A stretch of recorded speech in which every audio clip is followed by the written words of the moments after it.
كل آمن بالله وملائكته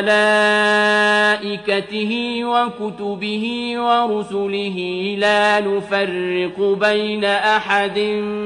من رسله وقالوا سمعنا وأطعنا غفرانك ربنا وإليك المصير لا يكلف الله نفسا إلا وسعها لها ما كسبت وعليها ما اكتسبت ربنا لا تؤاخذنا إن نسينا أو أخطأنا